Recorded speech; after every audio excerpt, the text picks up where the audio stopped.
أعوذ بالله السميع العليم من الشيطان الرجيم من حمزه ونفخه ونفثه بسم الله الرحمن الرحیم۔ آٹھواں پارہ سورہ الاعراف، آٹھواں پارہ سورہ الاعراف جو ہے اس کا یہ تیسرا رکوع ہے۔ آٹھواں پارہ جو ہے اس کا یہ 10واں رکوع ہے، اور سورہ الاعراف جو ہے اس کی آیت نمبر 30 ہے۔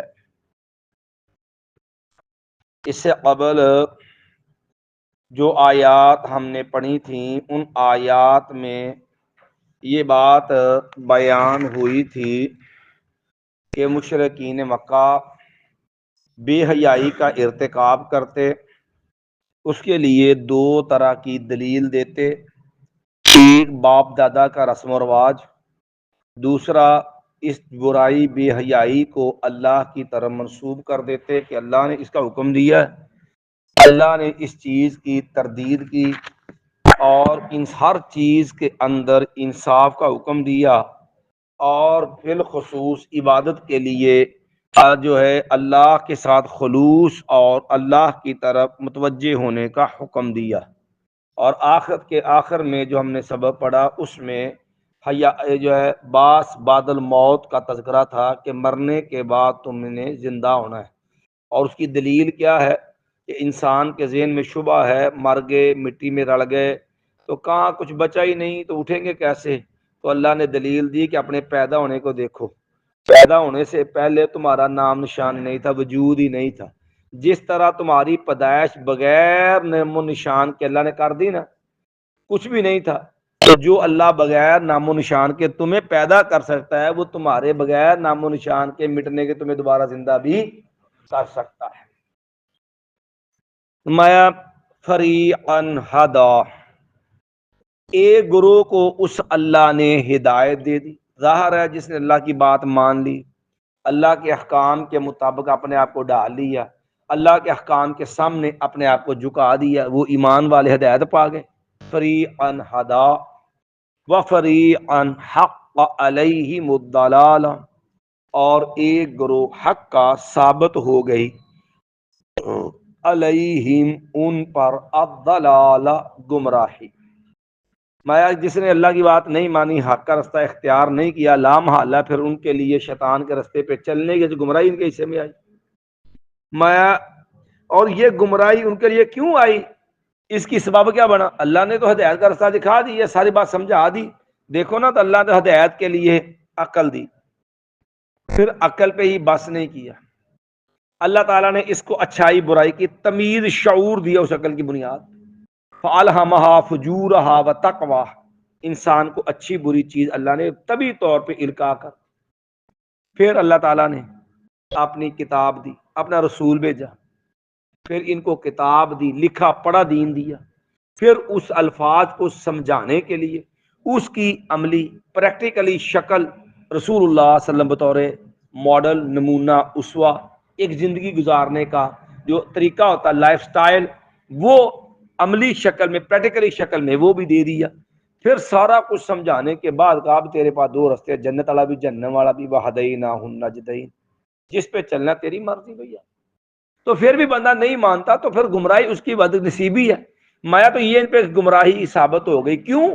اِنَّهُمْ، بے شک یہ لوگ جو تھے، اتخذوا الشیاطین، انہوں نے بنا لیا شیطانوں کو اولیاء دوست، من دون اللہ، اللہ کے علاوہ، اللہ کو چھوڑ کے رب کی بجائے شیطانوں کو اپنا دوست بنایا، ان کی مانی، ان کے پیچھے چلے، ان کے لیے انہی کو سارا انہی راضی خوش کرنے کے لیے اپنی جو ہے وہ ہر کام کیا۔ فرمایا وَيَحْسَبُونَ أَنَّهُمْ مُهْتَدُونَ، بات مانتے تھے شیطان کی، پیروی کرتے تھے شیطان کی، رستہ اختیار کیا ہوتا شیطان والا، اور سمجھتے کیا تھے؟ وَيَحْسَبُونَ أَنَّهُمْ مُهْتَدُونَ، اور وہ سمجھتے یہ تھے کہ وہ کیا ہے؟ ہدایت یافتہ۔ یہ ہوتی ہے انسان کی اصل حماقت کہ بندہ الٹی راہ پہ چلے اور سمجھے میں حق تے جانا اسلام آباد نو اور ملتان کی گڑی تے بیٹھا تے سمجھدا پیا میں حق میں سیدھے رستے چلن ڈیا۔ اب اس بیوقوف کو کون سمجھائے بھی یہ دو مخالف روٹ نے، تو سیدھا جو مرضی پہنچ جا، تو ادھر منزل تے نہیں پہنچنے لگا۔ تو اب جانا بات تم نے جو ہے رستہ شیطان کا اختیار کیا ہوا، بدعت کیوں حرام ہے؟ دیکھو نا محدثین امام سفیان ثوری رحمۃ اللہ علیہ کا قول بڑا شاندار ہے کہ شیطان کو گناہ سے بھی زیادہ بدعت پیاری ہے تو بدعت بھی گناہ ہی نا، لیکن بدعت دین کے نام کے اوپر ایک خود ساختہ عمل ہوتا ہے، بندہ اس کو دین سمجھ کرتا ہے، حالانکہ دین ہوتا اور بندہ کیا سمجھتا ہے کس پہ کہاں چل رہا ہوں میں؟ دین پہ۔ وہ اپنے کو نیکی پہ کرتا ہے حالانکہ نیکی ہوندی نہیں۔ اب دیکھو نیکی کا معیار کیا ہے؟ رسول اللہ صلی اللہ علیہ وسلم۔ نیکی کا معیار کیا ہے؟ صحابہ کرام۔ دین کیا ہے؟ مکمل۔ اب دین مکمل ہے نا تو بھائی میرا کو معاملہ غمی کا ہے یا خوشی کا، یا میرا کو کام اللہ اس کے رسول کو راضی کرنے کا، تو کیا میرے سامنے اللہ نے صحابہ کرام معیار بنا دیے نا کہ جو اس طرح ایمان صحابہ ایمان لے؟ بھائی میں اپنی غمی کی رسمیں خوشی کی رسمیں چیک کروں صحابہ کرام میں ہے، فیصلہ ہو جائے گا۔ کیا بھابی کیا دیوبندی بلی کھڈے چولہے پاؤ سارا کچھ۔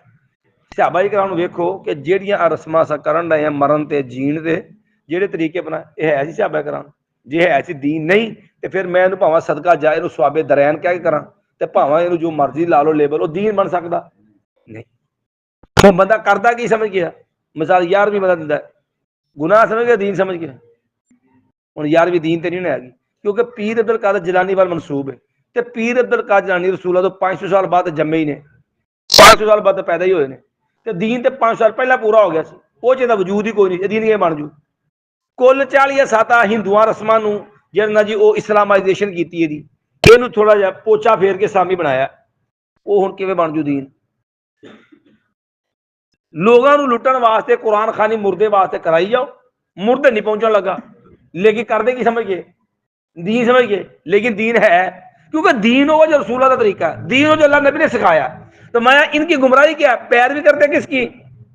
شیطان کی، اور سمجھتے کیا ہے؟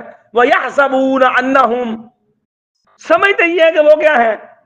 ہدایت پر ہیں۔ تو یہی سب سے بڑی بدبختی ہوتی ہے آدمی کی۔ یا بنی آدم، اے اولاد آدم، اے آدم کے بیٹو، خذوا زینتکم عند کل مسجد، تم لازم پکڑو زینت خوبصورتی عند کل مسجد، ہر مسجد کے پاس۔ زینت سے مراد مسجد سے مراد نماز، ہر نماز کے مجھے پیچھے نے کہا نا عند کل مسجد آیا تھا کہ باقیموا وجوہکم عند کل مسجد، ہر نماز کے وقت زینت اختیار کرو۔ زینت کا مطلب کیا ہے؟ کپڑے پہن کے آنا۔ کیوں؟ مشرکین مکہ بیت اللہ کا ننگے طواف کرتے تھے، کل ہم نے اس کی تفصیل بیان کی تھی۔ تو کپڑے پہن کے آنا، کپڑے کتنے؟ آپ دیکھو شریعت نے مرد اور عورت کے کپڑوں کا تعین کیا۔ جو مرد کا سطر ہے وہ بھی نماز میں ڈھانپا ہونا ضروری ہے، اور جو عورت کا سطر ہے وہ بھی ڈھانپا ہونا ضروری ہے۔ مرد کے لیے کم از کم جو لباس ہے نا جو ہر حال میں ڈھانپنا فرض ہے، وہ گھٹنے سے لے کے گھٹنے سمیت، یہ گھٹنے سے لے کے اور یہ ناف تک، اور کندھوں کے اوپر بھی کچھ چیز کا ہونا ضروری ہے۔ یہ مرد کا سطر ہے، گھٹنا سے لے کے ناف تک، اور ادھر کندھے پر کسی چیز کا ہونا۔ ہمارے ہاں یہ بھی لوگوں میں جہالت ہوتی ہے عام طور پر، پینٹا نے نا اور وہ بھی نیمی بیلٹ بنی ہوتی ہے، اب وہ بنیان وغیرہ کو نہیں ہے، یہ شرٹ شارٹ ہے نا، تو اس کا نقصان کیا ہوتا ہے؟ اس سطر کا کچھ حصہ ننگا ہوتا ہے۔ یہ ناف سے لے کر ناف سے سطر شروع ہوتا ہے آدمی کا، سطر کا معنی ہوتا ہے ڈھانپنے کی چیز، پردے والی چیز۔ ناف سے لے کے نالا باندھنا ہے تو ناف ہے، اور کہاں تک؟ گھٹنے تک۔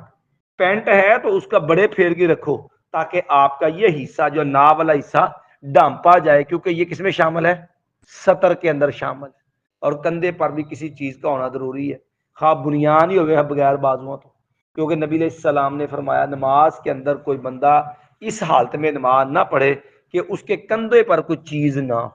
اسی لیے صحابہ صفہ وغیرہ اور بعض کا رسول اللہ صلی اللہ علیہ وسلم اگر وہ کپڑا زیادہ میسر نہ ہوتا تو ایک چادر رومال دے دو، ایک چادر اس انداز سے باندھتے کہ سطر بھی ڈھانپا جاتا اور کندھے پر بھی کپڑا آ جاتا. مثال کے طور پہ صحابہ کرام نا صحابہ صفا وہ نماز پڑھتے نا تو وہ نماز پڑھتے ہوئے ایک چادر میں نماز پڑھتے. اب چادر اگر صرف ایک ہو نا تو پھر اس کو اس طرح باندھ دیتے ہیں، جب چونکہ چھوٹا ہے تھوڑا سا بڑی ہوتی ہے تو اب یہ چادر جب باندھیں گے نا اس کی دو جو کنارے ہیں نا، یہ ہے بائیں طرف والا کنارا، اس کو یہاں سے گردن کے پیچھے لے جاتے ہیں اور یہ والا ادھر گردن سے پیچھے لے جائیں گے اور گردن کے پیچھے اس کو گرا لگا دیتے ہیں. اب کندھے پر بھی کوئی حصہ آ گیا اور سطر بھی ڈھانپا گیا اور صحابہ کرام آگے جو ہے وہ کانٹا وغیرہ نا کچھ چیز کا لگا دیتے تو اور پھر پورا سیدھا بھی کھڑے نہیں ہوتے تھے تاکہ سطر ننگا نہ ہو. اگر ایک کپڑا ہو تو اس انداز سے مرد اپنا سطر ڈھانپ کے نماز پڑھے گا. مَا خُذُوا زِینَتَکُمْ عِنْدَ کُلِّ مسجد. اور عورت ہے تو عورت کا سطر سر کے بالوں سے لے کے پاؤں تک پورا جسم. اسی لیے عورت جو ہوتی ہے یہ العورت مستورتن، یہ ساری ڈانپنے والی چیز ہے. اس کے بال بھی ڈانپے ہونے چاہیے اور اس کے پاؤں بھی ننگے نہیں ہونے چاہیے، نماز میں بھی ننگے نہیں ہونے چاہیے.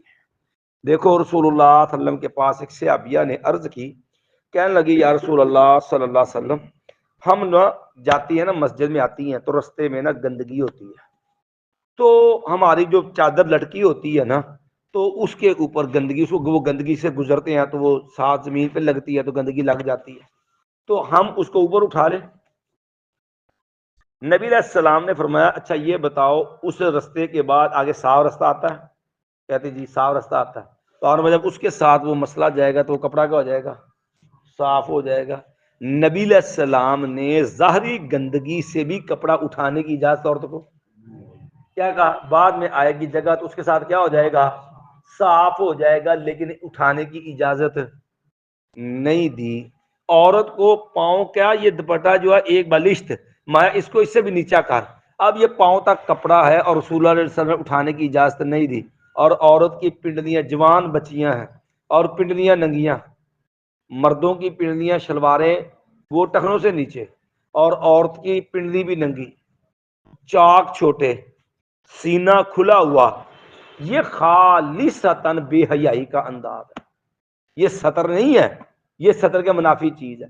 ضرورت کے تحت ہاتھ کھل جائے کوئی حرج نہیں، ہاتھ پاؤں ننگے ہو جائے کوئی حرج نہیں ہے. ضرورت کے تحت الا ما ظہر لا یبدین زینتہن، یہ اپنی خوبصورتی عورتیں ظاہر نہ کرے. جو ماسا ظاہر ہاتھ کو چیز دیتے ہو ننگے ہو جائے کوئی حرج نہیں ہے. پاؤں گھر میں کام کرتے ہیں پاؤں ننگے ہو کوئی حرج نہیں ہے. محرم جو غیر محرم کو اس کے سامنے ہاتھ ننگا ہو جائے پاؤں تو مسئلہ نہیں ہے. لیکن چہرہ سینہ یہ چیزیں ڈھانپنے کی عورت کے لیے سطر ہے سارا، اور ساری کی ساری سطر ہے. لونڈی غلاموں کو جو کہ ہمارا مسئلہ نہیں بنا، لونڈی جو ہوتی ہے اس کے لیے بھی مرد کی طرح تقریباً سطر ہوتا ہے چونکہ وہ ایک ملکیت کی چیز ہوتی ہے اور اس نے مالک کے لیے کام کرنا ہوتا ہے. تو مایا خذوا زینتکم عند کل مسجد، تم زینت اختیار کرو ہر نماز کے وقت. اتنا سطر جب وہ ڈھانپنا فرض ہے. پیچھے بھی آیا کہ شیطان کا مقصد کیا تو ننگا کرنا، تو لہذا ننگا کرنے سے تم نے بچنا ہے، اپنے جسم کو ڈھانپ کے رکھنا. اور ڈھانپنا کم از کم کتنا ہے؟ یہ مرد کا سطر بھی ہم نے آپ کو بتا دیا، عورت کا سطر بھی بتا دیا. وَقُلُوا وَاشْرَبُوا، اور تم کھاؤ اور پیو. وَقُلُوا، اور تم کھاؤ، وَاشْرَبُوا، اور پیو. وَلَا تُسْرِفُوا، اور حد سے تجاوز نہیں کرنا. اب یہاں تین حکم ہے، کھاؤ پیو اور حد سے تجاوز نہیں کرنا. اب یہاں پر جو بات سمجھنے والی وہ یہ ہے کہ یہاں اللہ نے کوئی پابندی نہیں لگائی. آپ کو کھانے کی ضرورت ہے آپ کھائیں، آپ کو پینے کی ضرورت ہے آپ پیئیں، سمجھے؟ منع کوئی نہیں. یہ نہیں ہے ساڈے یہاں کئی نا مسئلے طبی ہوندے نے انہوں شریعت دا مسئلہ بنا چھڑ دے. مثال طور پہ یہ جی کھانا کھان تو پہلا پانی نہیں پینا. کیوں؟ اللہ نے کیا کلو وشربو، کھاؤ اور پیو. کھان جگر پہلا پین دا بعد، او بھئی اللہ نے پابندی نہیں لائی. عربی زبان دے اصولاں نو ویکھیے تے لفظ واو ہے. واو کا مطلب یہ ہوتا ہے کہ دو چیزوں کا بیان ہے، اس میں ترتیب نہیں ہوتی. آپ کو پانی کی ضرورت ہے پانی پی لیں، آپ کو کھانے کی ضرورت ہے آپ کھانا کھا لیں. شریعت نے کوئی پابندی نہیں لگائی. ہاں ولا تسرفوا، یہ بات ضرور سمجھائی ہے کہ آپ نے حد سے تجاوز نہیں کرنا. یہ جو اسراف ہے نا یہ نہیں ٹھیک. اور اسراف کیا ہے؟ اسراف ایک ہوتا ہے کہ آپ اللہ کی حلال کردہ چیز کو حرام چیز، حلال کردہ چیز کو حرام کر دیں، یہ جائز نہیں ہے۔ مثال کے طور پہ جی ساڈے ایتھے صوفیاں چ ہوندا کہ چلا کٹنا ہے جی، لہذا جی اگ دی پکی شے نہیں کھانی جی، میرا بڑا گوشت نہیں جی کھانا جی، یہ سوتک والا کار آ ادھر نہیں جانا جی، آ فلانی شے جی اے نہیں کرنا جی، ایسی چیز جی گوشت تسی نہیں کھانا جی، تسی چونکہ اس سلسلے ساڈے بیعت ہوئے ہو، تسی گوشت نہیں کھانا، مکھن نہیں کھانا، دودھ نہیں پینا فلانا، یہ کی جی یہ جی حیوانات جلالی تے جمالی اے چیزاں جہاں نے نا یہ سارے سلسلے میں پھر تسی آؤ گے تو نہیں کھا سکتے، اور وہ مریداں تے یہ چیزاں حرام کیوں کہ تسی سارے بیعت ہو یا ساڈا بیعت ہوئے گا وہ چیز استعمال نہیں کر سکتا، اتنا عرصہ تمہیں چیزاں چھڑنیاں پین گیاں۔ وہ اللہ نے حلال کیتی، یہ کیڑا شریعت سلسلہ آ گیا کہ رب دی حرام نو حلال، یہ بھی اسراف ہے۔ دوسرا حساب دیکھا ہوتا ہے حرام نو حلال کر لو، اللہ نے شراب حرام کی تھی انہوں حلال کرو گے، یہ بھی اسراف ہے، ٹھیک ہے۔ تیسری چیز ہے کہ ضرورت سے زیادہ نہ کھاؤ، ضرورت سے زیادہ نہ پیو۔ نبی علیہ السلام نے فرمایا سب سے بدترین برتن، سب سے برا برتن جس کو انسان بھرتا ہے نا وہ ابن آدم کا، انسان کا پیٹ ہے۔ سب تو بری چیز جنہوں انسان بھردا ہے نا وہ انسان دا پیٹ ہے۔ نبی صلی اللہ علیہ وسلم نے فرمایا کہ اس کو چاہیے کہ اپنے پیٹ کے 3 حصے کرے، زیادہ ضرورت ہے نا تو 3 حصے کر لے، سلسن لطعامہ و سلسن لشرابہ و سلسن لنفسہ۔ تیسرا حصہ پیٹ دا جڑا نا وہ جڑا ہے وہ کھائے روٹی کھانا، کل پیٹ دا میدے دا تیسرا حصہ روٹی کھائے۔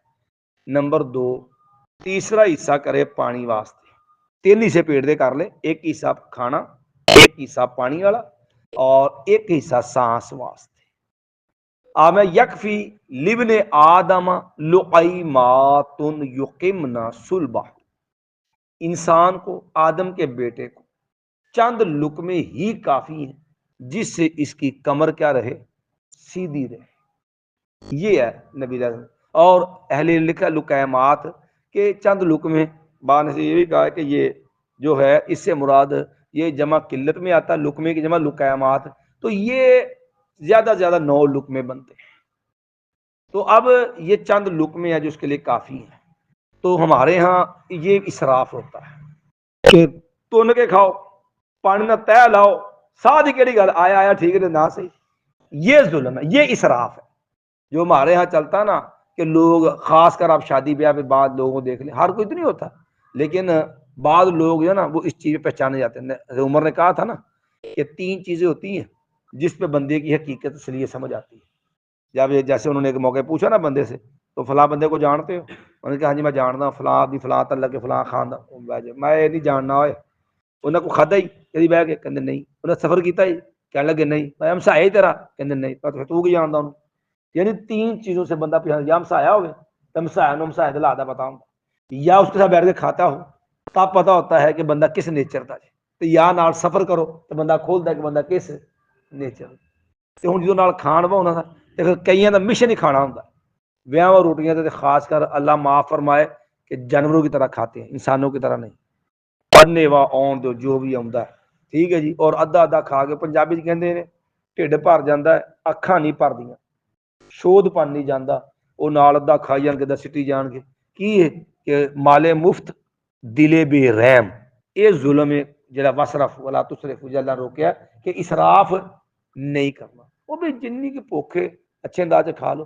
میں کہ وہ ویڈیو دیکھی ڈاکٹر نے بڑا پیارا شاندار انداز گل سمجھائی، انہیں کہ کدی تسی یہ سوچو اپنا کھانا چیک کرو تو لگے پیا کنا ہے تے اپنا میدا ویکھو کڈا کو ہے، انہیں کیا دونوں ہاتھ نے نا اے کھول کے نا دونوں ہاتھ تے انہاں نوں آپس جوڑ لیا، وہ کہندا اے کل وا آج انسان دے میدے دا سائز،